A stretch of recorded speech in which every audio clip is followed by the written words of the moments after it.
Welcome to Nightlight.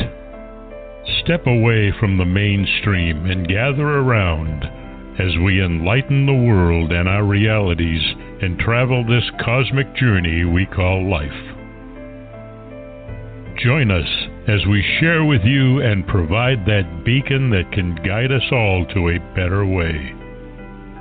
Explore with us as we examine a metaphysical montage of spiritual insights, covering everything from the mundane to the magical, UFOs to unicorns, and everything in between. This is a time of awakening, of sharing and evolving, of spreading our wings and soaring on the cosmic breath of creation.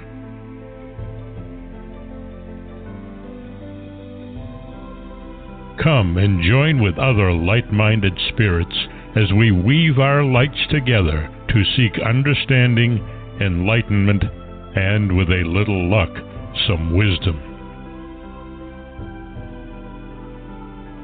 This is Nightlight, a reminder that you are never alone.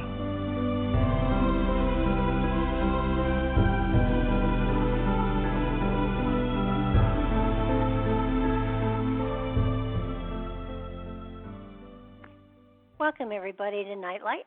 Thanks so much for sharing your time with us. We really appreciate it. I hope that today's show is going to be an eye-opener for a lot of you, but before we get into that, I want to thank very much Ken Quiethawk for his amazing introduction. You can find he and his wife, Deborah, on a number of CDs that utilize the Native American storytelling to protect history and to enlighten anyone who listens to them, so do check it out, please. Tonight, we have an amazing guest, and I am hopeful that this will not be the only show I do with him. We welcome Tobias Churton to share with us his book, Aleister Crowley in India, The Secret Influence of Eastern Mysticism on Magick and the Occult. For those of you who have already heard some negative rumors about this man, it's about time that somebody shed some light upon them. This book shares excerpts from Crowley's unpublished diaries and details his travels in India, Burma, and Sri Lanka from 1901 to 1906. It reveals how Crowley incorporated what he learned in India. I'm going to mispronounce words here, so please bear with me.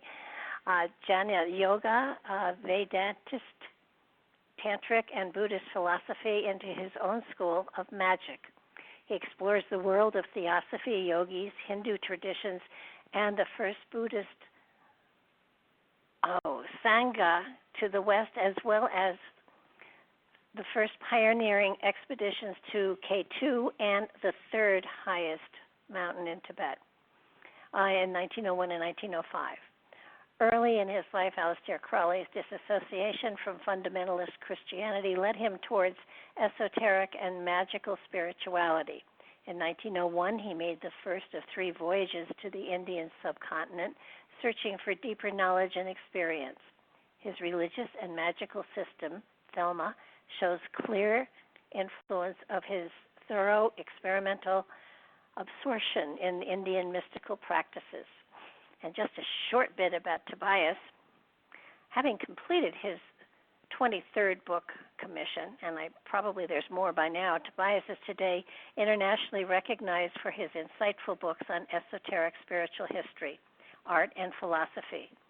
Accessible and scholarly, his works address believers and doubters alike, and remarkably have simulated spiritual experiences in some readers. He successfully widened the appeal of so-called esoteric spirituality. His warm style and depth of knowledge have entertained many thousands of readers in the process. He's also a filmmaker, lecturer, poet, and musician. An amazing man who has written about another amazing man. And I welcome you to the show, Tobias. Thank you so much for being here. Hello, Barbara. Pleased to join you on this journey. Well, this is probably for me an enlightening journey as well, because, of course, I had heard rumors about Aleister Crowley and thought, oh my goodness, this is going to be quite an adventure. And it turned out to be an amazing adventure. I ended up, after reading the book, respecting him greatly for a lot of the work that he did in his journey for gnosis, for enlightenment, for knowledge, for wisdom. And today, so many people are on that same kind of journey. And your book was fascinating in that he did many things that all of us wish we had the time and the energy to do, because he had a rather nice background, so he was able to finance a lot of his studies and his journeys to a degree that not most of us have been able to. He was able to, follow in Blavatsky's footsteps. He was, I believe, a member of the Theosophic Society, the Golden Dawn Society, and then, of course, his own that he studied, that was ways of attaining a blending with the cosmic energy. I guess the creation, with blending with creation, would you put it that way? I'm not sure what he exactly was seeking, but I think a lot of us are on the same kind of journey. Well, I think you could say cosmic consciousness, certainly. His whole system is based on maximizing the potential of the individual to gain greater intelligence than would be if one didn't bother with that path. So it's really about expanding the mind to greater and greater awareness, and that was always the goal of esotericism. You're trying to turn the lead of ordinary human experience into the gold of spiritual awareness and practical ability. So it can work depending on what your particular gifts are. If you're going to be a mathematician, his system will give you, I think, if you follow it, you'll get sharper intelligence and greater imaginative potential in that field. But also, if you're going to be an architect or a cook or whatever it is you're going to do, it's all about expanding the potential of the human being to reach what he would call their true will, as opposed to the ordinary ego consciousness, which is regarded as a rather small thing, which we mistake for the higher thing. I mean, that's one of the messages. Yeah, it is annoying from time to time. I think one of the major stumbling blocks for a lot of people is, the definition of words changes as the frame of reference of society shifts and grows, hopefully. And he spoke of magic, and most people interpret that as black magic. And yet, in reading the book, I began to realize that his understanding of the word magic was very different.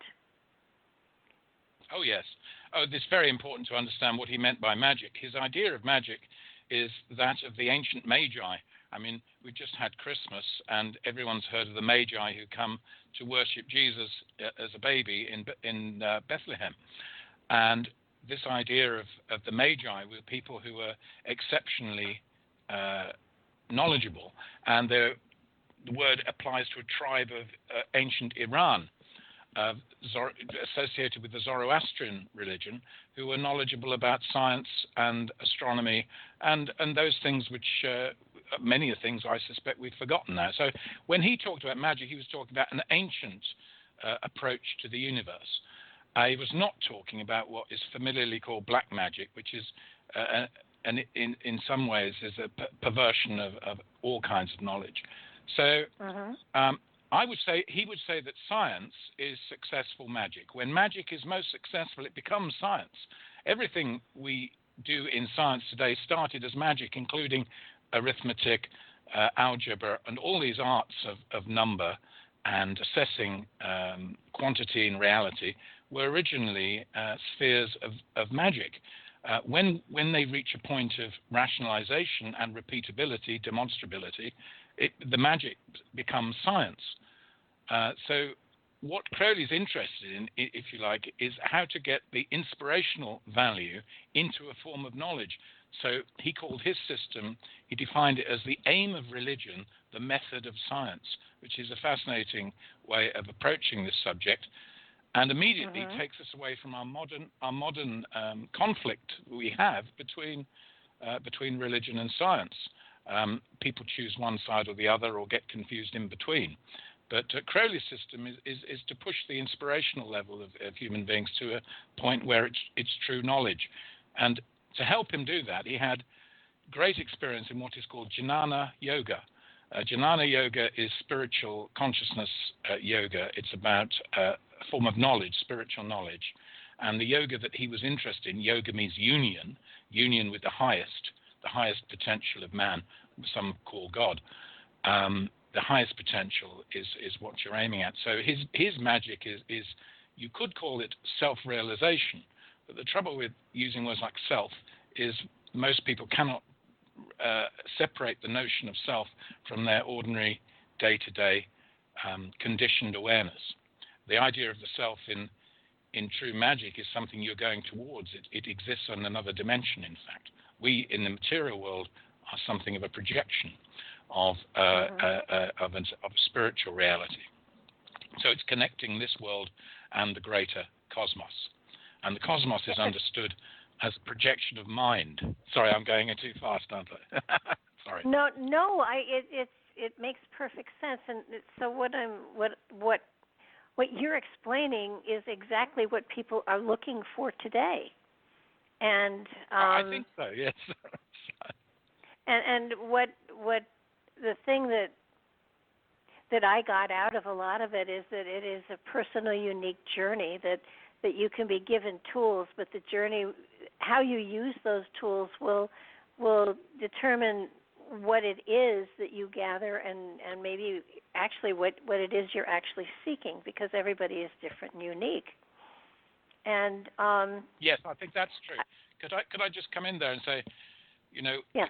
People today argue about whether people are equal or not. You know, some will say, well, nobody's equal, and some will say, no, everybody is equal. Everybody's equal. Look, the fact is, everybody's different. So the equality thing doesn't even come into it. You know, it's not that people are unequal or equal. They're different, and that diversity of possibility gives us enormous potential if we want to work together, and it also gives us great power if those times when we have to work alone. Mhm. Well, and with many of these processes, group energy does come in here, so that group energy can help to boost whatever it is you're doing and wherever it is you're going. But then there are times where you need to have the solitude in order to fine-tune it all. So I was blown away by the fact that, among other things, that his school of Thelema was actually channeled philosophy through his wife Rose. Yeah, it's not Thelema. It's not Thelema, Barbara. It's Thelema. Thelema is the Greek word. Yeah, it's the Greek word for will. That sounds prettier. Yeah, exactly. Thelema. It's not a girl's name. Funnily enough, you're the first person I've heard since the FBI to get that wrong. So you're in good, interesting company.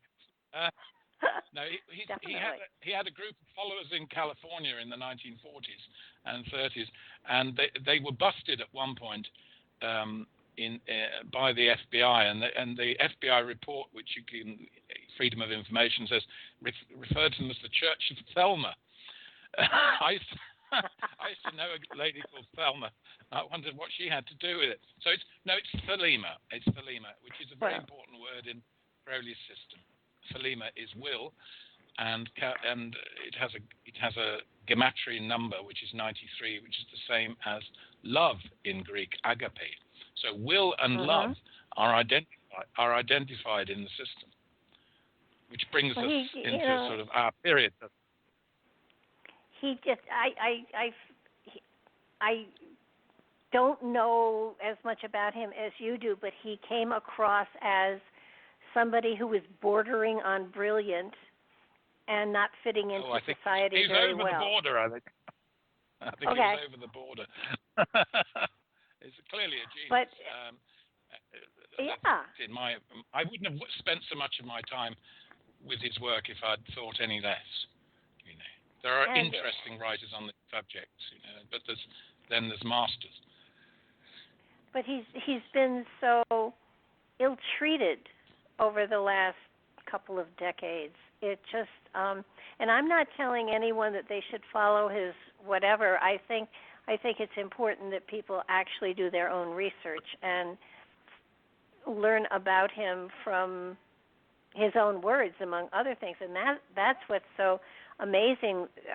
You quote from his diary so often, and it's so obvious that he was so intent on reaching certain levels and on achieving certain things. And he always came up almost always having achieved it and yet finding it wanting and needing to, to go further and find more. And yes, in that's a way, right, Barbara, yes. So in a way, his life had to be slightly frustrating because he did achieve that oneness once or more than once. I couldn't really kind of pin it down as to how often he actually felt that oneness and that bliss of being the light. Yeah, it occurred after a great deal of effort. First of all, in late 1906. So he was then 31, wasn't he? So it was just before his 31st birthday. Interestingly, but he found that once he'd achieved what is called in the yoga system Samadhi, in Hindu Samadhi, which is slightly different to Buddhist Samadhi. Samadhi being union with God, frankly, that's the only translation you can come up with. But the use of the word God in these things is problematic because people can't agree on it, fight over the meaning of it. But it is a union with the highest, or what he would say was the holy guardian angel. And he used that expression, he said, because a child could understand it. So, well, he didn't dabble in anything. Yeah, I found that he didn't dabble. No dabbler. No, he plunged full head in the deep end anywhere he went. And it felt. Barbara, you see what it is. Yeah, I just want to make this clear because it's so misunderstood. Is that he was a researcher into consciousness, and that is pioneering work. It's consciousness research. It should be remembered that he was a Cambridge scholar, a University of Cambridge. He wasn't playing at it. He wasn't an amateur.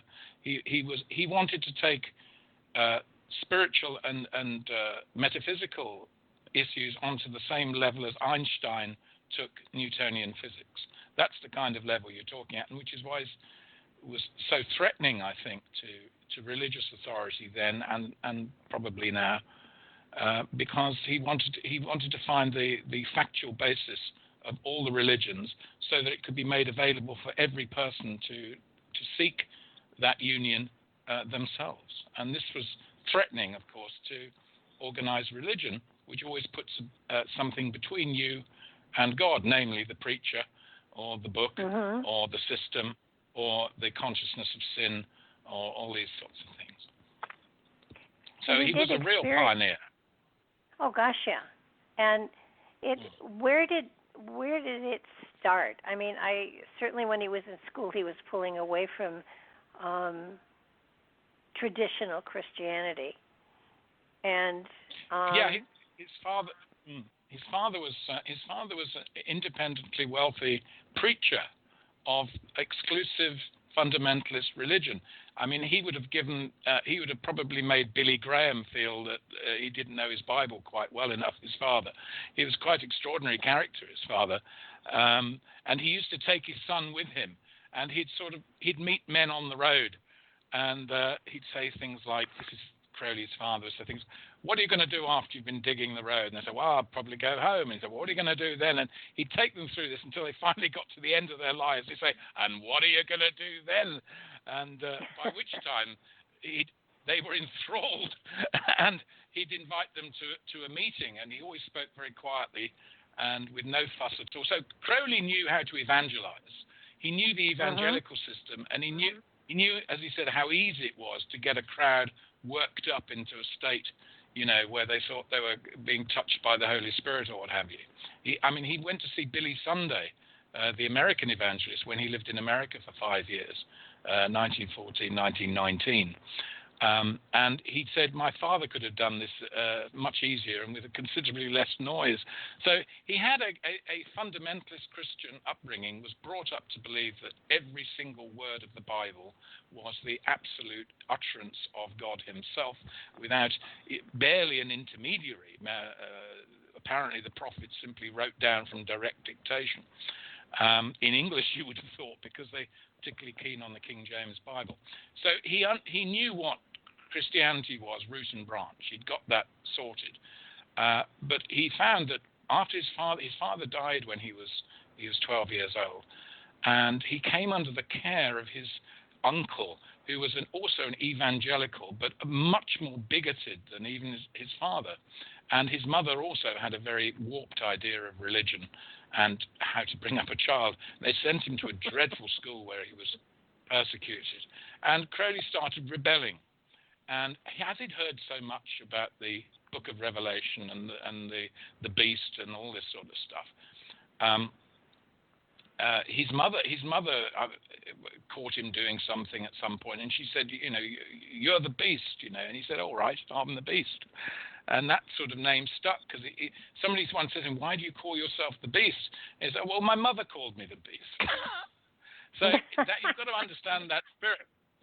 And as he'd read that the beast was going to come at a certain point and see the end of the kind of Christianity which was torturing him, he was quite happy to go along with it. He didn't mind being the beast. If he could end the system of moral and spiritual torture to which he felt he'd been subjected by the bigotry and totally unspiritual kind of belief, obsession with sin, all sex is sin, sex is the weakness of mankind, it's our utter downfall without, and all of that. Very much the thing that people went through in the West in the 60s and got some of it out of our system, about the utter guilt at having genitals, the utter guilt at having sexual feelings.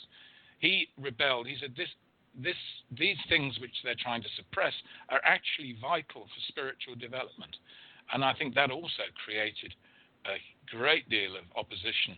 We're talking about before the First World War.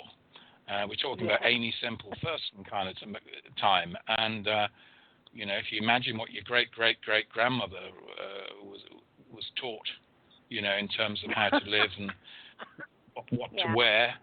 And that's what he was rebelling against. And, of course, now the whole culture's rebelled against that. We haven't got it right. We don't understand what he meant by the spiritualization of sex. For him, sex was a spiritual means of uniting oneself with the spiritual world par excellence. And he hated what he called filth. Well, he would always call it filth if people were just going for kicks, pure physical stimulus. He called that filth. For him, the ecstasy of the sexual moment was religious, and he wasn't kidding about that. He wasn't saying it's like religion. For him, it was. Amazing.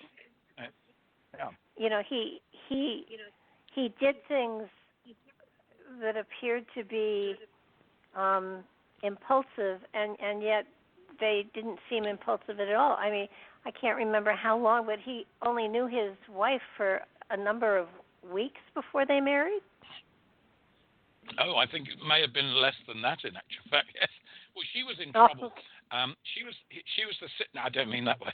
She was the sister of he loved stories of knights who rescued ladies, this sort of thing. He'd been brought up on Arthurian literature, and the Holy Grail and that stuff like that. And his wife to be, Rose, was in fact one of his best friend's sisters, but she was quite a, you would say, wayward lady. She'd been married already. Her husband had died in South Africa. She was involved with two men, one of whom she'd promised to marry, but she realized was a great mistake, and she was trying to get out of that. And then there was another guy she thought she wanted to go off with, but she wasn't sure about that. Anyway, she confided in Alister, her brother's friend, and he said, look, I'll get you out of this. We'll get married, and then you can go and do what you like. Oh, and he said, don't worry, we'll just go. We'll go up to the registrar. He was living in Scotland at the time. We'll go up to the registrar, get married. So that'll deal with the person who thinks he wants to marry you. So he'll go off, and you can go off with the friend that you really fancy. And she said, all right. They went and got married, and they found within a week they were madly in love with each other. It's quite a great story, really. Make a good film, that story alone. So, absolutely. And she then became.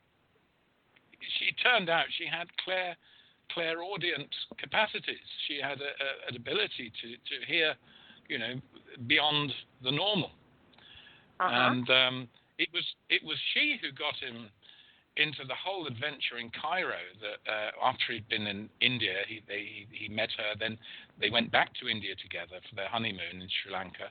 And on the way back in Cairo, he had this amazing experience in 1904. And where he received what has since been called the Book of the Law, which is the sort of cornerstone of Crowleyan ethics. And quite incredible. I mean, it was his wife who got him going on that. She said, they're waiting for you. They are waiting for you.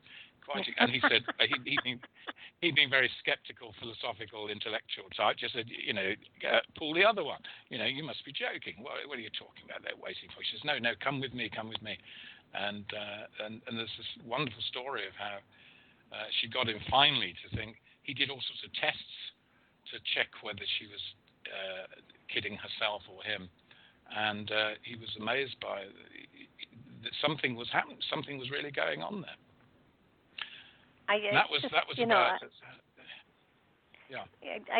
I'm so impressed by all that he did in his search. I mean, usually. Now you can get online and you can look at stuff, but that was not the case in the late 1800s, early 1900s. I mean, he was thoroughly. I'm not sure how far he went into Theosophy, but he certainly studied it quite a bit. He respected Helena Blavatsky, but he wasn't too keen on her followers. And he met, actually, when he was coming back from Cairo, he met Annie Besant on the ship going back to England, and they had a chat. But he saw himself and came to see himself, certainly by the 20s and really before that, as the successor of Blavatsky. He felt Blavatsky had started something, but her followers didn't know where to take it because he felt they didn't have the authority. And of course, the Theosophical Society split up into all different groups. I mean, I think things now in the Theosophical order are a lot friendlier, and I think there's over the century and more, there's more openness nowadays. But there's still this absolutely super emphasis on Indian religion, whereas Crowley was very also interested in what we call the Western esoteric tradition. But he wanted to unite the West and the East, and he didn't think the Theosophical system quite understood how that could be done. He thought that the people were too ready to confuse nirvana, for example, the Buddhist idea of nirvana, with the Christian heaven, and they presented a kind of sentimental view of Buddhism. And he studied, as you've seen, if you read my book, you'll see he really went to the root of Buddhism. He wanted to know whatever Buddha knew, he wanted to know it inside out. He became a bodhisattva. I think that what impressed me tremendously was, especially when he got into the Eastern modalities, that the element of meditation was crucial.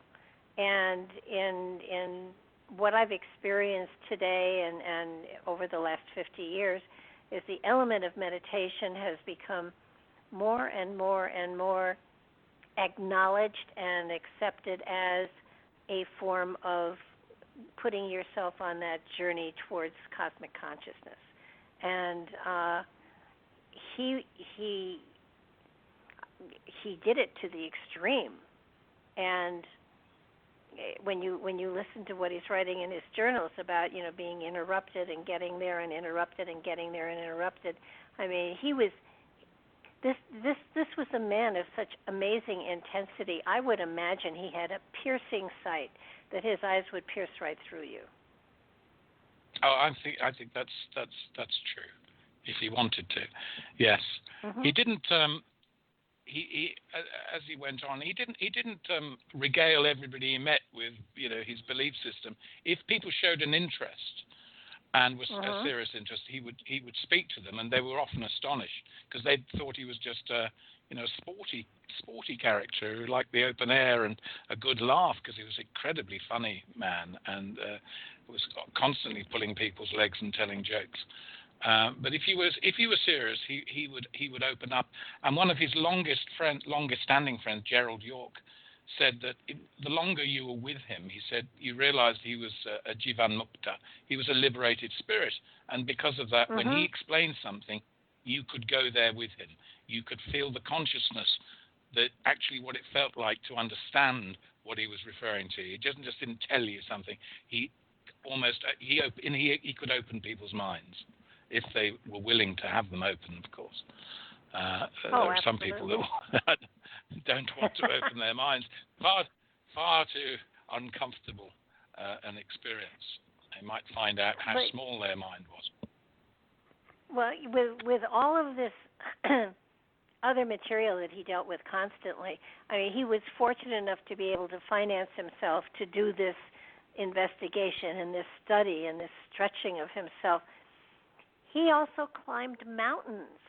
How did he enter into this? Was the climbing of mountains another form of challenging himself, or was it sort of significant as to his journey within, with the journey without? Where did the mountain climbing come from? Well, you're right. There is an analogy, isn't there, between going within to the depths and going to the heights physically. So that I think was a very healthy thing, that he balanced his inner search with living in the world and matching himself up against the highest peaks. He had the highest climbing record for anyone on a mountain for many years, which he achieved on K2, which any serious mountaineer today will tell you is actually in many ways more difficult a mountain to climb than Everest. But they did it without oxygen. Where did it come from? He was bullied at school terribly.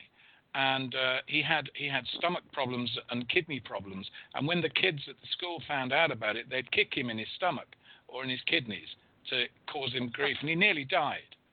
And so he met a very famous British doctor called Dr. Lister, who invented the whole thing about, didn't invent it, but developed the whole thing about cleanliness in hospitals and the diseases were being spread by bacteria. And Lister, very fair. Anyway, Lister took him on walks into the Highlands of Scotland, and he started to get healthier. And the more he did it, the better he felt. And by the 1890s, early 1890s, he was one of the greatest climbers in England already. And then he went to the Alps. He climbed the Eiger single-handed when he was about 18. I mean, they made movies about Clint Eastwood climbing, with all this equipment. He went up without ropes on his own. He was amazing. And then he was best friends with the best climber in England, which was Oscar Eckenstein. And together they said, right, well, let's do Mexico. So in 1900, he went to Mexico with Eckenstein and spent 1900 to 1901 climbing the highest peaks in Mexico. And then they said, well, next year, let's do the bigger one we can find, the best. And they went for K2. And the 1902 expedition to K2 was a totally pioneering, first time a full attempt had ever been made on K2. And had they not had the most extraordinarily bad weather, I mean, he was stuck up on the mountain for days and days and days, stuck in you wouldn't even put a person in these tents these days. The conditions were so bad. But they got the highest climbing record. And then 3 years later, he went to Kangchenjunga, Kangchenjunga, which is the third highest mountain in India, and they nearly got that as well, and that's on the Sikkim-Nepali border. And you can see it from Darjeeling in the distance. But it's the 5 peaks. But it had never been attempted seriously before. And I don't think it was climbed anyway until the mid-50s. And this was, he was climbing 50 years ago. So he's a great guy. He then went to New York in 1906 and tried to get money to go back to the Himalayas, because he said there's great possibilities for exploring and for nature, for gathering rare plants and making tests about all sorts of scientific tests, which he included in the regimen. And nobody in New York was interested. Absolutely nobody. They just thought mountaineering was ludicrous. There's no interest. He couldn't get any interest at all to get another expedition. But every time he got a bit flabby, which he did because he enjoyed his food, he'd go off mountaineering, or he walked across the deserts in North Africa. He was quite a man. I mean, physically he was strong, and it wasn't somebody who easily messed with him. And yet he had also a very feminine nature as well. Well, he has small just hands. Just out of curiosity, is that Dr. Lister at all connected to Listerine? Yes, that's the origin of Listerine. Yes, I think so. Oh, okay. I'm trying to think of it. I'm trying to think of the basic term for it's basically about hygiene in hospitals. There's a particular word for it as a complete study. It's that whole thing about. Anyway, he knew Lister. He also knew He knew Dr. Maudsley, who was one of the great founders of psychiatry in England. The Maudsley Hospital's still going. He knew the top scientists. He knew the top scientists of the world when he was in Berlin in 1930-31. He knew Einstein and Schrödinger. You know, he was no onion. He wasn't like some sort of New Age freak who in the sense of somebody who escaped from science by delving into magic, which is always the way people particularize. People who are interested in spiritual, so-called occultism or magic. His whole interest was knowledge per se. But he was particularly interested in consciousness. And of course, nowadays, consciousness research is one of the cutting-edge areas of psychology and science generally. What is the mind? Is there a limit to the mind? Well, so actually, he really was an anachronism, and if yes, he's out on his own. It's just it blows your mind. He also has was it typhus that he had? Yeah, what he caught cholera? He had no, he had malaria. He got malaria. Malaria. Yeah, malaria was malaria, which was most people who went to the Far East in those days were almost certain to get some sort of malarial infection. But the trouble with malaria, as you may know, is it comes back at different times in your life, even if you're not there, as it were. I mean, it comes from a mosquito injecting the stuff into you. So he did suffer a bit of malaria. The worst thing he suffered from was bronchitis and asthma. That was his biggest suffering in his whole life. And that's why he first took heroin, which was recommended by his doctor, Dr. Batty Shaw of Harley Street, London. The only definite amelioration for serious asthma in those days was to give people heroin. Can you imagine? So naturally they became addicted. And a lot of the things that he partook of, the hashish, the cocaine, the heroin, the laudanum, they were all accepted substances at that time. They weren't outlawed or anything like that, I don't believe. That's true. He used to get them from the pharmacist. You could go to Winneray, EP Winneray's in London and pick up your stuff. It was a respectable shop in Piccadilly.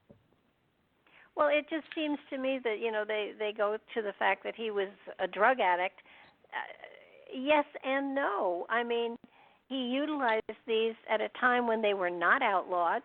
He utilized them for health and for exploration of consciousness, but it wasn't like he was a junkie on the street corner.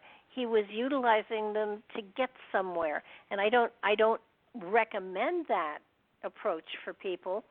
but during that time frame, it was an accepted use, and one shouldn't be condemned. He got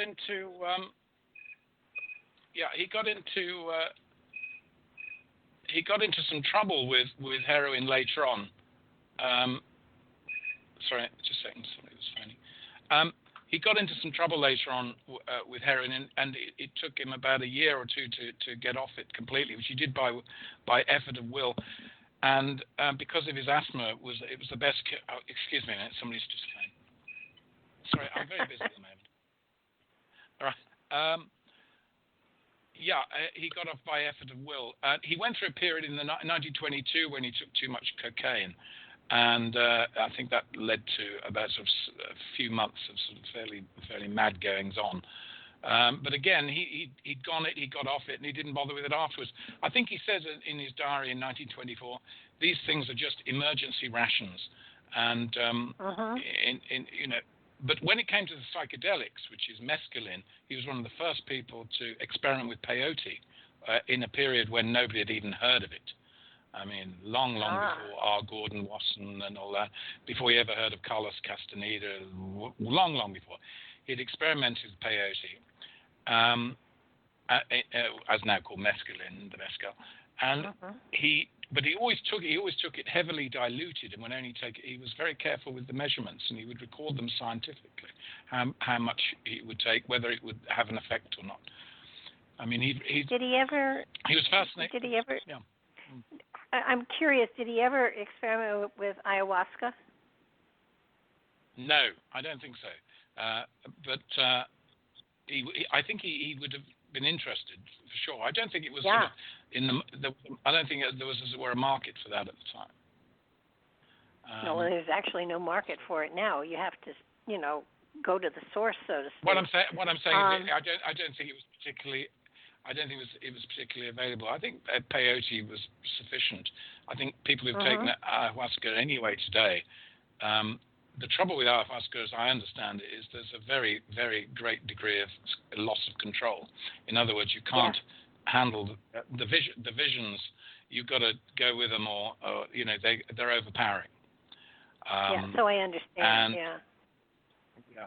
So they're problematic in that way, and I don't think you'd have enjoyed throwing up and all that. No. Well, I do remember seeing in his diary that you have in the book, 5 drops here, 3 drops here, being very conscious of the effects of it. I want to go back just a second because you got me past the mountaineering. In your book, you have pictures of the tents, pictures of the camps. I mean, when you see it, you think, oh my God, why would anybody voluntarily punish themselves like this?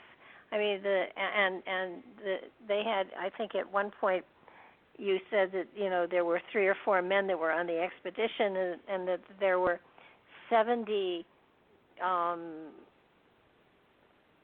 helpers that carried the material that they were going to be taking. And pictures of them. I mean, my gosh, they had rags wrapped around their feet. They weren't even wearing shoes, some of them. And to think that they were, jauntingly going up a mountaintop and passed over glaciers and all sorts of stuff, it boggles the mind that anyone in their right mind would do that. I mean, seriously. And yet he wrote some of the prettiest poetry,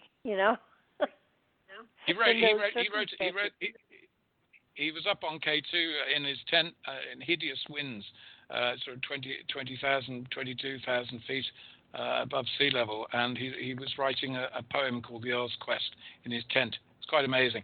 The man he went up to K2 with said, "You must leave your books behind when we get to the mountain." Crowley said, "On no account will I not carry my books up that mountain." He says, "Because I will stay sane while you lot go mad." Yes. He said he understood that people would lose their minds on the mountain because of the scale. Unless you've actually been up seriously on a mountain and in serious danger, something I have experienced, you can never have any idea what nature is all about. when it comes to its extraordinary power and overwhelming power. He actually got a satisfaction from being overwhelmed by nature. He was not mentally overwhelmed by it, but for man to realize his, as it were, insignificance close to nature was for him a healthy experience. You know, he thought a lot of people should have that. You know, I often hear this thing today. You know, man has conquered nature.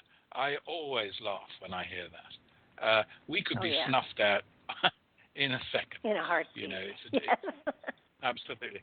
I mean, for thousands of years, we've had to placate the gods or laws of nature with sacrifices and whatnot, and prayers and hymns, and please give us a new harvest, and please let the sun come up tomorrow morning, and so on. We now know the sun's going to come up anyway. But apparently you can still pray for rain with some success if you know what you're doing.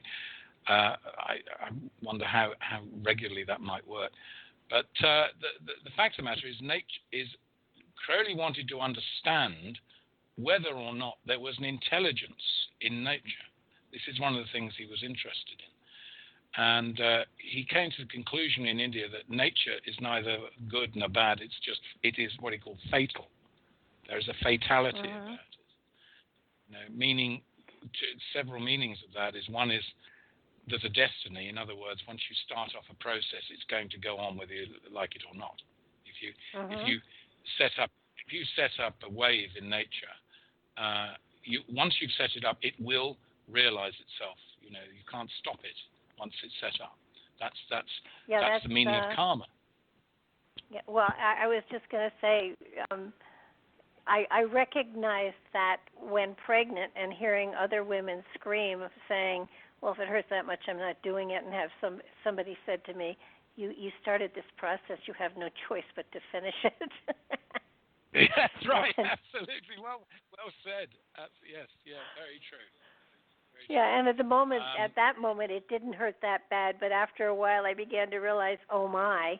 And the element of karma comes in here too, and you know, so many people talk about karma, and it's energy, and you know, not good or bad, it's energy, and it's how you choose to utilize it or manifest it.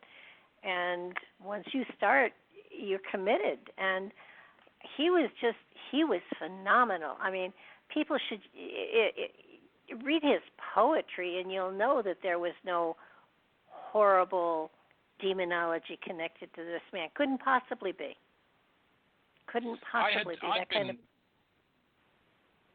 I'd been warned off when I was a student at Oxford. Now, how many years ago? Nearly 40 years ago. Well, it was about 40 anyway. I was warned off. You know, people said, "Oh, don't mess with Crowley. You know, it's evil. You'll get all kinds of stuff," and you got all this fear was rammed into your head. And I used to suffer for my interest. I knew there was something worthwhile in it, but I'd also suffer a sort of, you know, am I wise? And the mind is very good at sending negative signals. I mean, it's like everyone's afraid of the dark if they haven't got a light. They haven't got a light switch, and they're not quite sure what's in front of them. That's natural. But it wasn't until I got to grips with his private papers and diaries, which I've been very lucky to be able to use in these books because they're unpublished. I went through page after page after page of his writings from right through his life, and never once did I have a sort of feeling of pathological insanity or the kind of mentality of a murderer or a person who wanted to harm other people, or who was, you know, mentally sick, or was, you know, had lost his mind. There was never ever a hint. There was always a pleasing, humorous rationalism, and he put, you know, he calmed a lot of people down. You know, you've misunderstood this. You've misunderstood. We come into this world still in our Western culture. Still, parts of our thinking and our brains belong in the Middle Ages. We still don't need much. We still don't need a lot of encouragement to condemn somebody as satanic, to fear evil, to be afraid of the dark, to think about witches, demons, what's going to happen to us are we going to hell? all of that is still around, even in the scientific. People drive a modern car, but they're not modern behind the eyes. That takes true education and to some degree initiation. But people are so afraid. This is one of the things about Crowley. He was not a fearful character. He said he was cowardly, but every time he felt cowardice, he wanted to match himself up against his fear and overcome it. And that's another reason he climbed mountains, I think, was to overcome his own resistance. And that's why he went so far, I think, with things. He wanted to defeat his weakness. Now, some people said no, he didn't defeat his weakness; he just gave into it. I don't believe that at all. I think he was determined. He said fear is failure. Yeah, I'm sorry. Yeah, and with all of the different organizations that he was a part of, he didn't investigate them. He immersed himself in them. He became a part of them. Theosophy, the Blavatsky material. I do believe that I'm not sure, but was he a Mason? I think he was a Mason as well. Yeah, he did become a Mason at one point. Yeah. Yeah, and then the Society for the Golden Dawn as well. All of these organizations, he didn't just research and take what he needed and whatever. He became immersed in them, he experienced them, and he took what worked for him and he moved on. And I'm impressed, amazingly impressed at his intensity and his dedication to gather what he needed for the journey that he was on. And it went on all his life, Barbara. It went on all his life. He never stopped. He never. I think one friend in the 1930s said he only ever saw him once depressed, feeling that maybe he'd come to the end of the line. Only once, he said, and he very soon recovered from it. Even though he was given the most incredible. I mean, he couldn't get back to America after 1920 because J. Edgar Hoover, who was running the Bureau of Investigation, was suspicious that he was some sort of British spy. He couldn't get back to America and see his friends or carry on with his work. He was kind of stuck. He was kicked out of Italy by Mussolini. I mean, look at his record. Very interesting. He's kicked out of Italy by Mussolini. He's kicked out of France by fascist policemen, and he can't get back into America because of J. Edgar Hoover. Good grief! I mean, yeah, amazing, isn't it? So I always say this about Freemasonry. Look in the countries where it's banned, and you'll see where the Freemasons are a good or bad thing. You'll find where you can get shot for it in Iraq or Iran. All the Masons were hanged when the Ayatollah came in. So, where Crowley was kicked out of, look what was behind it. It's very interesting. And often it was his journey and his dedication to learning. I mean, this man just wanted to learn, and I don't see anything wrong with that. I think that it's a goal that most of us have. Not all of us are able to commit ourselves to the journey as he was, but still a journey nonetheless. I mean, to go into... I think everyone could do something. Oh, sure, but I mean, come on, Buddhism, Hinduism, yoga, all of these different tools that he learned, that he stretched himself into, I would imagine they didn't warp his brain, they made it sharper. And in a way, he must have, towards the end of his life, felt kind of trapped in a reality that he didn't feel he really belonged in anymore.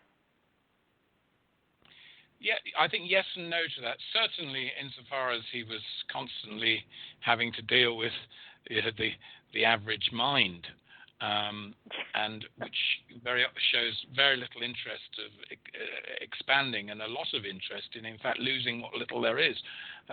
Most people we all waste our minds in all sorts of ways at various points, and often we're encouraged to do so. We prefer entertainment to enter-attainment, as I call it. We want to enter something to attain, but it's much easier to be distracted. And it's easy to rule people, of course, who are completely distracted. So it's in the interests of government to keep people in a state of sort of suspended animation. And, Crowley loved life, though. He did love life. He said it's damned hard to get any true joy out of this life, but it's not impossible. He said of Buddha, he said Buddha was cured of the universal sorrow when he went out for a drink with the universal joke. So that's very Crowley. Because anyone who thinks about life can very quickly succumb to what he called the trance of sorrow. Oh God, everyone's going to die. Isn't it miserable? All good things come to an end. Great things are disparate. John Lennon was murdered. Mahatma Gandhi's shot, etc., etc. There's no hope. What's the point? We can all succumb to this trance of sorrow. And he said, well, yes, it is miserable, but it is not impossible to enjoy yourself. So it's not all black. And white magic is grabbing onto the white part, the potential of man, to draw back the shadows of our fears and improve our lives. And if you think of the benefits of science, as well as the dangers, but if you think of the benefits of science and how all our lives have become brighter, even though we got used to a lot of it now, but there are so many things. People, not very long ago, you had to go to bed at, when the sun went down because you probably didn't have enough money to pay for an oil lamp. You had to get up with the sun. Things were tough. Now, things are easier now, and people could have more time to develop their inner life. But what do? No, they call it leisure time. So any time when they're not working, they just want to be playing. Well, play is very important, but so is developing your spirit and coming to know yourself. If we gave as much time to that as we do to entertainment, we'd have a wiser world, wouldn't we? And we'd be less prone to expect. And we'd be less prone to expect politicians to do all our dreams for us. Oh, please. Right. You just mentioned a trigger word for me, and that's spirit. What was his philosophy on the spirit? Did he believe in reincarnation? Did he believe in... He did. Yes, okay. He did. He said that I think his view on reincarnation overall was he personally felt that he had been through other lives, but always there was something which was unique in that life. In other words, it wasn't a complete transformation, but there was something going through it. And he relived some of these lives through deep samasati meditations, especially when he was in America, in New Hampshire, and later in New York, just outside he went. I'm trying to think. I can't remember the name of the little bit outside. It used to be a fun fair there. Anyway, there was a whatever. But he had a deep meditation and went through various lives. But he said he wouldn't insist on it as a doctrine. In other words, he wouldn't say to somebody, "You must believe in reincarnation. It's true." He said it might. He was always prepared to accept it might be an inward fantasy. But for him, he felt it was true. He regarded the body as a vehicle, and when the vehicle's had enough, you leave it and you go into another vehicle. And if you're fully developed, like the Buddha, you will want to come back to Earth to help people out, even if you're heading for the great nirvana. You might say, "Yes, well, I'll come back and do more," and that would be a true. That is about the most noble thing you could think of, is to go through this trial of life again. So I can understand that. I personally don't have a strong view about reincarnation, but so many people I know and have met have strong feelings about it, which I respect. Well, it's just up to the individual, I guess, and what they're comfortable with. Everybody has their own inner truths, and I feel you have to honor those truths, and even if they aren't yours. And there's no way you're going to convince somebody your method because it's your method. And I just think that I kept trying to find where all of the stuff was that everybody talked about, and I couldn't find it. So now it's a matter of wanting to get the word out there that before you follow the accusations of someone, check out where they came from, do some research. Don't automatically say, oh, evil, evil, evil, because this man had more beauty in him than anything else. He was just a very dedicated, almost fanatical person who was searching for something that he knew was there, and he was trying to find it. I wanted to ask also, I know his first child died early. His second daughter, how long did she live, and did she carry on any of his work? No, Lola Zaza, his second daughter, became estranged from him because when his wife Rose sadly became an alcoholic and entered dementia, and he divorced her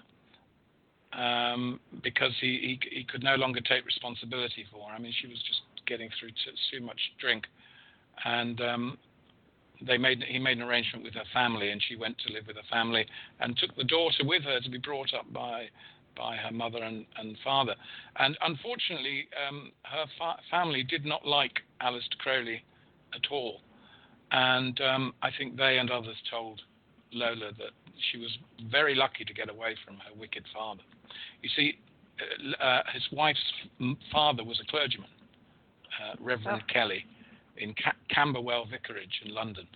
And, of course, would have obviously been quite disturbed by Crowley's not being a card-carrying Christian. So I think that was a factor. Lola, he got back in touch with Lola indirectly in the 30s when she was in her late teens, in her 20s, sorry.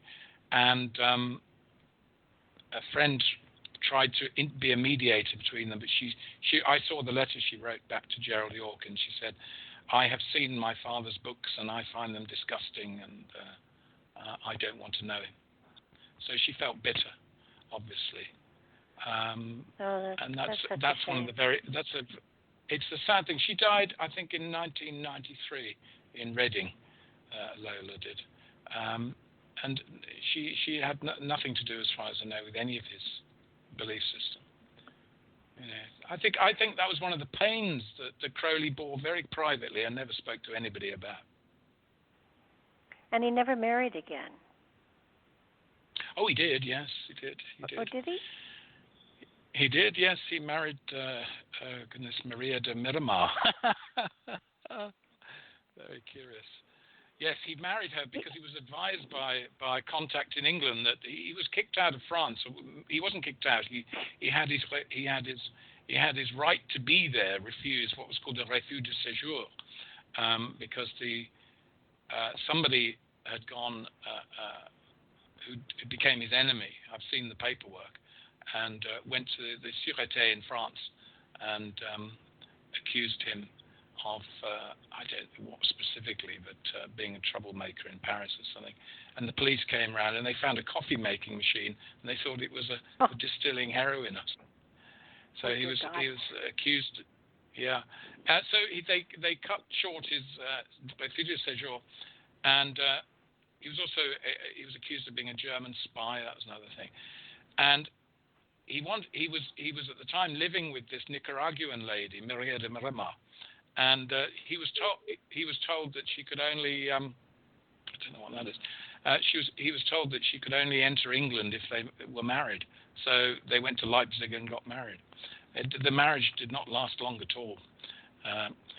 Crowley wasn't interested in bourgeois institutional marriage himself, and he presumed his wife understood that. Those weren't the only places that he was kicked out of. Though he left rapidly. Was it China? No, China. Where he was attacked by he left Calcutta. Calcutta, he yeah. was attacked by by dacoits in Calcutta, and to defend himself against this gang who got him in an alleyway. He had his revolver with him, and he shot one, and the bullet went into the guy behind him. They then were taken to hospital, where they confessed to attacking a Westerner in the streets of Calcutta, back streets of Calcutta. He went to a lawyer and said, "What do you think I should do?" And he then went to a very, very senior lawyer, and they said, "Well, the fact is, at the moment, the Viceroy of India is trying to prove to the Hindus that he's as severe with English and Western criminals as he is with Hindus." So he said, what will happen is you'll get off because you're innocent, but he said they'll find all sorts of legal ways to keep you coming back to court for political reasons.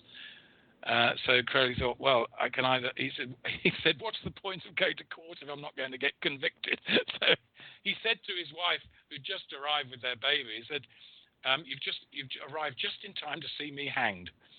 And then he said, what do you fancy? Do you want to walk across Persia, or should we do China? And she said, darling, the walk will do us good. Let's go to China. So he walked across China with his wife and baby, another incredible adventure. So he wasn't kicked out of India, but he had to get out quick. He also had to get away from Berlin in 1931 because the political thing was changing. Hitler was very close to power at the time, and the Germans were getting close to realizing that he'd been a spy against the Germans in the First World War, and he had to get out of Berlin quick. So, quite an adventure. Where did he end up? Well, who knows? If you mean where did he spend the last bit of his life? He was living in London during World War II, where he was entertaining American troops who were coming over, especially Grady McMurtry, who came from California, and he was very keen on Aleister Crowley's writings. And then he moved out to an inn. Then he spent his last couple of years, last 2 years, at a boarding house in Hastings, in Sussex, which had been set up for old theatrical people in their old age or got hard times. And he lived in this little country house on the outskirts of Hastings, where he died of myocardial. Yeah, he died of bronchitis in the very tough winter of 1947, and was cremated in Brighton. And his ashes were taken to the Hamptons in the United States, where Carl Germer buried them under a tree in the Hamptons, and then came to dig them up because he was moving to California and couldn't find them. Now it's very strange because Crowley in 1907 had written a poem called The Poet, and the line was, "Bury me in a nameless grave. I came from God the world to save." And in fact, his grave is nameless. Nobody knows what happened to the ashes. But they were deposited in the United States, which is very interesting, I think. No, I just am in awe of, first of all, the journey he was on, and secondly, I mean, his family money financed a lot of it, and then his poetry financed a lot of it too. Would have been nice if his poetry... No, his poetry didn't finance it. His poetry cost him his fortune because he had all his poems before the First World War. He paid for to be published in beautiful bindings following the example of William Morris and the Kelmscott Press, and they were all beautiful productions, which he paid for. He had Zaehnsdorf do the binding and the design. And he lost, by 1913, just before the First World War, all he had was his house in Scotland, his estate, which was heavily mortgaged, and which he lost that during the war. So by 1920, he was practically penniless. And he went on for the next 27 years. 27 years in very great financial problems, and still didn't give it. The only job he ever had where anyone paid him was a job running a magazine in New York in 1917, 1918. Wow. But he's, the thing is, what happened to to the organization that he created. Oh well, that's still going. Still going. Okay. Yeah. Yeah. There are two aspects to it. There are two aspects to his organization. There's the Ordo Templi Orientis, which was founded by an Austrian and two Germans, and that was founded in. Well, it was founded as an idea in the 1890s, early 1900s, but it doesn't become anything until Crowley starts writing the rituals beginning in 1912, and then it starts, and that's more the social organization. That's run from New York today, Ordo Templi Orientis. The other organization was the teaching organization, which is Astra Margentium, the Order of the Silver Star, which is purely for teaching, and there's no social aspect to it at all. He didn't want a social aspect because he said that's what happened to the Golden Dawn, is people start getting jealous of each other and infighting and sex split and all this. The AA is you're taught from one to another, directly between one person and another, and it's not about getting badges or certificates. You've got to actually do the work. So I think the take-up of that is relatively small. Well, the rituals that were involved, are they meditative type of rituals? What kind of rituals were they connected to? The Ordo Templi Orientis still performs what's called the Gnostic Mass, which was the name Crowley gave to a piece of writing he put together in Moscow in 1913, before the Russian Revolution, and was sort of it has aspects of Masonry in it. The Ordo Templi Orientis is basically a Masonic order that's been developed in the way that the ancient and accepted rite is regular Masonry, but developed to 33 degrees. The people who founded the Ordo Templi Orientis wanted to set up a Masonic academy, which would include all degrees possible within the whole Masonic system, and then some extras as well. So the Gnostic Mass is formed. Now, other than that, that's the only ritual in formal terms that's performed in the Ordo Templi Orientis, which is a systematic ritual, takes a certain amount of time to produce. Other than that, the ritual magic, if you want to learn that, it tends to be done in a solitary manner by the individual. So there are many books by Crowley for performing certain rites, which are mostly based on internal meditative practices. And just for those who I have found of late that terms that I understand and as far as I think I do, there are words that are thrown around that I don't think people understand what they mean, and gnosis is one of them. And gnosis. You want to gnosis, gnosis.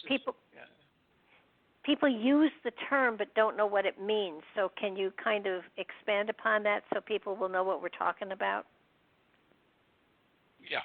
A Gnostic is somebody who takes the path of gnosis. Gnosis is a Greek word, Gnosis, gnosis. It's the origin of our word knowledge. If you think of our English word knowledge, K is the same as the Greek gamma. So we have, why is knowledge spelled with a K at the beginning?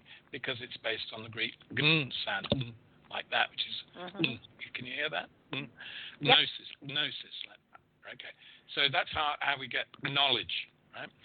So it means knowledge, and it can mean knowledge of in the ordinary sense of knowledge of facts or information, but it's particularly what you call spiritual knowledge, which is a direct engagement of the self or the soul with a spiritual truth. So it's a transformative, liberating, spiritually liberating form of knowledge.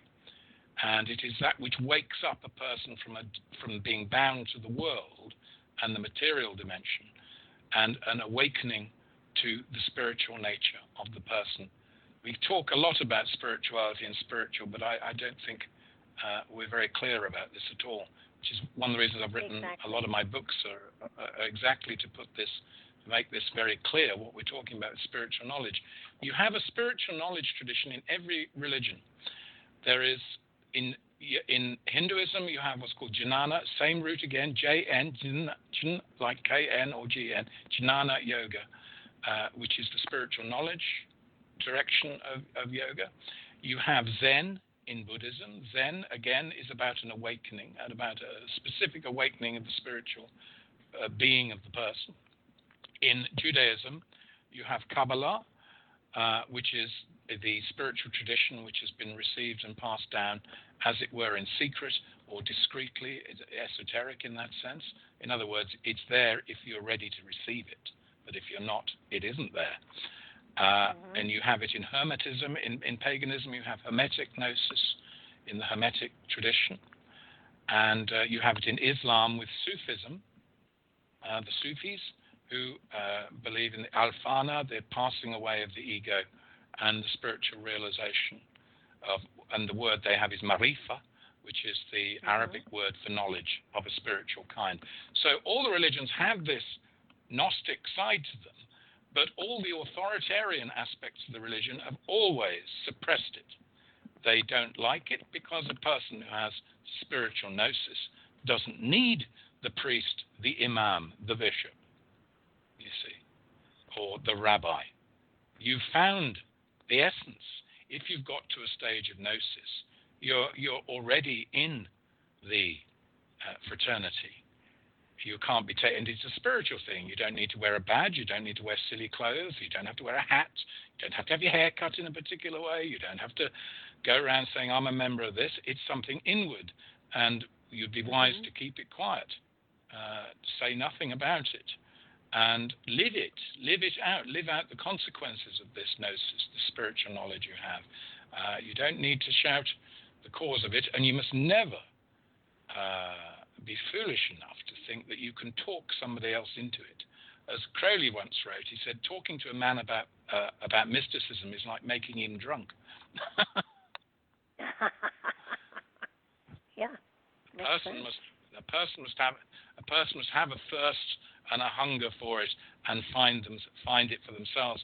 If they want it handed on a plate, they're not going to get anything, because you're not talking about a material thing, and it isn't simply facts.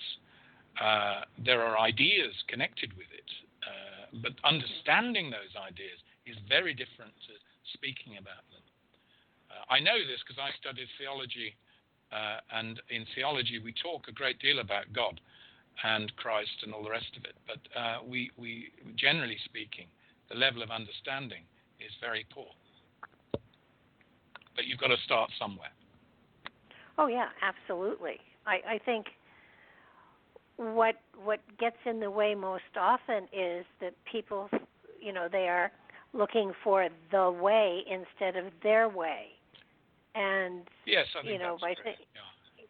So it's kind of like, I know the way, follow me. Well, you don't really know where you're going, so how can you lead anybody anywhere? Yeah, right. Right. In the Gnostic writings, one of the phrases attributed to what they call the living Jesus is knock upon yourself as a door. So it's beautiful. all about, and that's what frustrates so many people. It's like, you say go within, you say find it myself. I don't know where to look, and it's kind of like you have to ask the question and answer it yourself. There's no way someone can tell you what to do. Often it's a tool to find that way is meditation. Find a form of meditation that will help to lead you where you need to go. But that's work, and people don't really today like to work. No, well, and if you don't work, you become atrophied. Your muscles. The mind is a muscle; it needs exercise. And it's all very well building up in the gym.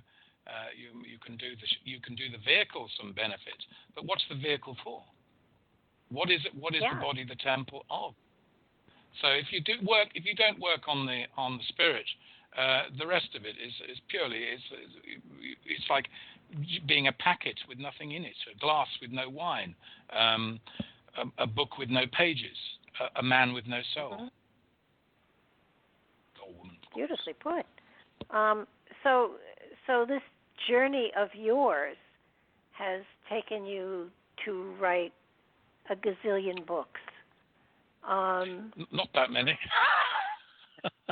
It looks Yes. like that many when you see them listed, and all focusing on this same philosophy. I think there are a number of them on Crowley, and I love this. You've got a Gurudev book too. Again, spiritual magicians. I think that people just don't understand that magic and magician can deal with intuition, can deal with inspiration, can deal with all sorts of clairaudience, clairsentience, all of the clairs, and it's involved with dowsing and scrying, and I mean all sorts of wonderful tools are connected to it. The more you get into yourself, and the more that you investigate what it is, there is a path. Your journey. Yeah. There is a path for everybody. There is a path for everybody if they wish to, that is consistent, that is in line with the gifts you've been given. That's Crowley's watchword. Do what thou wilt should be the whole of the law. Not do as thou wilt, do as you like, but find your true will and do it with your whole being. Well, I think what... Or as they used to say, do your thing. Yes. Find your thing and do it. Isaac Hayes, well, do your thing, man. So very true. And so much of what he did is so appropriate for today for the individual. And, I don't say anybody has to replicate his journey because that would be impossible. But so much more is available today for people. I mean, it's been made so much easier for us because there is so much that is so easily available, but it's a matter of taking the time to practice and to pursue it. And well, the internet is a shop window. The internet is a shop window, but looking in the window and actually doing something are two very different things. It is, and I feel today that we aren't set up to commit ourselves to a lot of the study as he did. I mean, like I said, he jumped in the deep end, feet first, and immersed himself in it, and became I guess it's sort of like when he had absorbed so much that he knew he had to look for some other way to know himself better, and each of these organizations and societies opened another door for him, another portal, if you will, to a higher consciousness. And yes, it appears that he constantly was seeking, though, that he never said, "I have arrived." Oh gosh, no. Somebody once said, he was in a room once with somebody he knew, and this man referred to him, says, "Well, master," said the man to Crowley, and he said, Crowley looked round and he said, "I see no masters here." Yeah.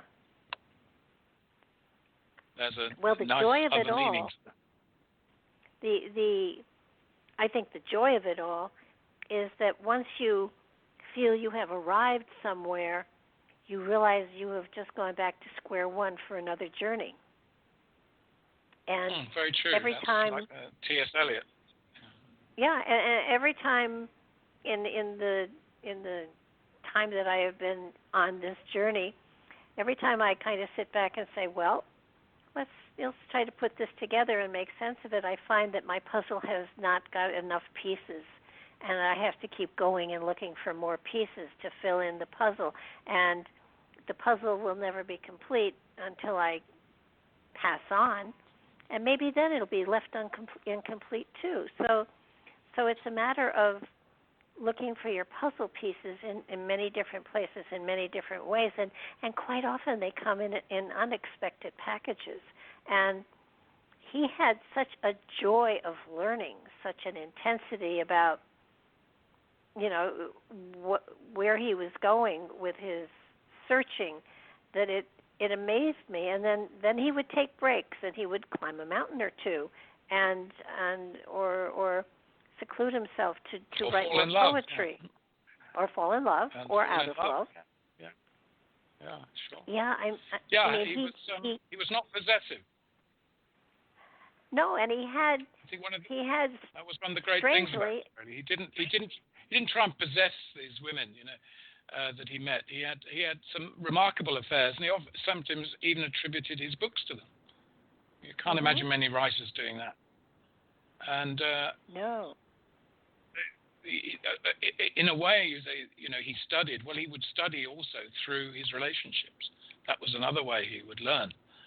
And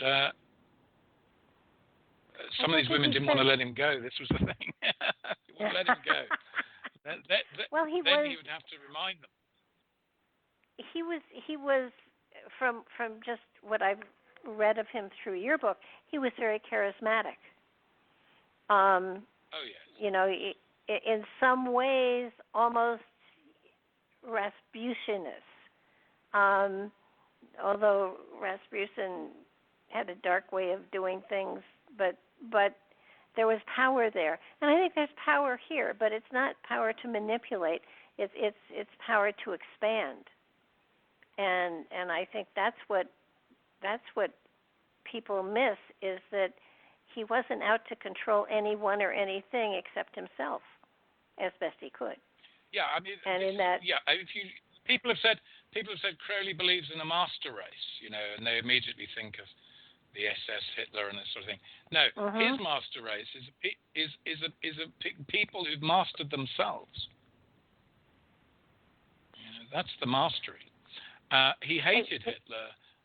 Hitler's whole concept, because Hitler, like all these dictators, wants imitations of himself. He wants people to surrender their knowledge of their own will. He wants them to give that up, to identify themselves with the flag and all the rest of it.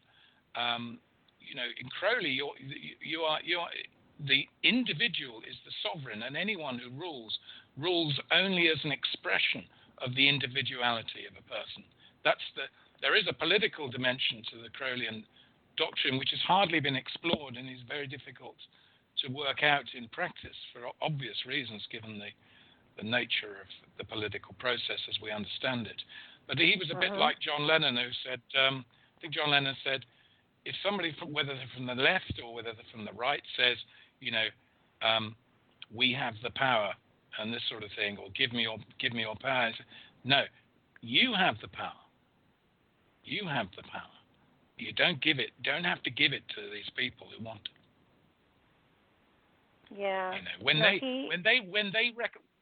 recognize your power fully for what it is and serve every individual, the cause of the individual, then they are entitled to some support.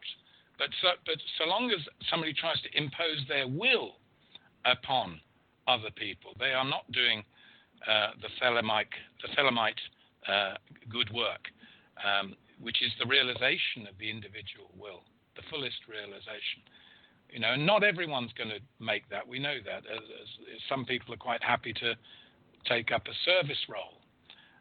But everyone will find their true will, whatever it might be. If it's serving, it's serving. If it's writing books, or whether it's making clothes, or whatever it is, you can find through. Everything you do is a medium for self-understanding.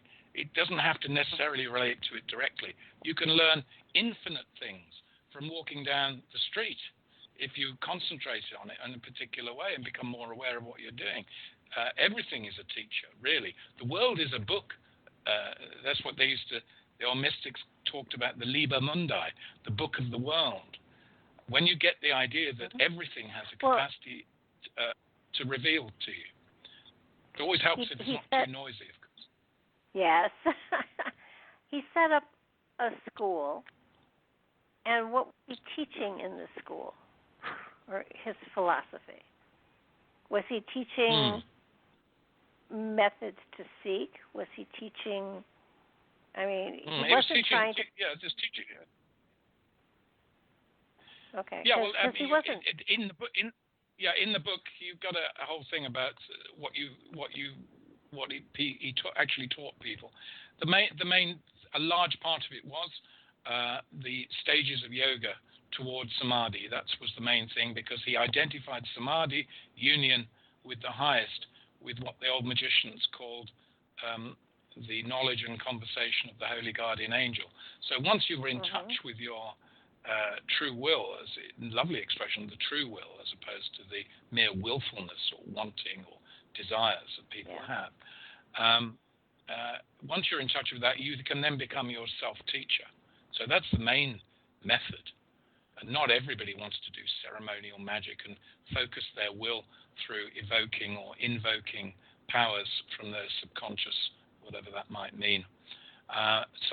Some people will find their true will through designing aeroplanes and serving in that way. So the teaching is to get you going. His teaching methods were to set people on the path. He didn't want people who clung to him. I think this is often the case of a true spiritual master. True spiritual master is usually saying something like, "Look, get away and do it. Stop bothering me. You've got more power than you realize.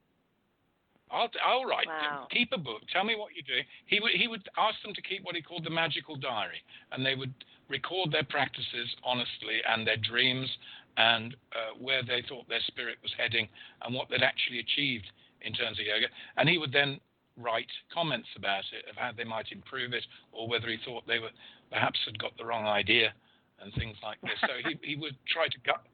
But I'm going to put this simply, and much more than this, and I think your audience will be exhausted. He had what he called the concise compendium of initiated instruction in yoga, and it goes like this: sit down, shut up, stop thinking, get out. Perfect. Good way to go out, don't you think, on this conversation? I would say so. I do want to touch a little bit about how all the negative philosophies out there began, because I think it's important for people to understand how those rumors of negative nature hit and have been, and of course Barbara, could we save that for another conversation? We absolutely really, can. We absolutely can. And I think that you're right that was a perfect way to end the interview, because he was an amazing man, and I just want people to give it a chance and check out his poetry, his books, his journey, and understand that there was a great deal of positive energy here, and it was not a negative journey at all. And I want to thank you so much for being here, because I've been very much looking forward to this, and hopefully I can get you back again sometime soon. It'd be a great pleasure. Yes, I'd love to talk to you again. Yes. Okay, So it's an endlessly interesting subject, but you have too much of anything. Yes, I don't want to overwhelm them. I want to make them curious and go out and investigate for themselves. Yeah. So on that note, I certainly hope so. And on that note, I want to thank everybody for listening. I look forward to your coming back again and being here tomorrow night, and then next Monday and Tuesday. Mark and I look forward to stretching your minds and hopefully enlightening you to a certain degree, or a great degree, or make you curious so that you start a journey of your own. That said, thanks for listening, everybody. Good night.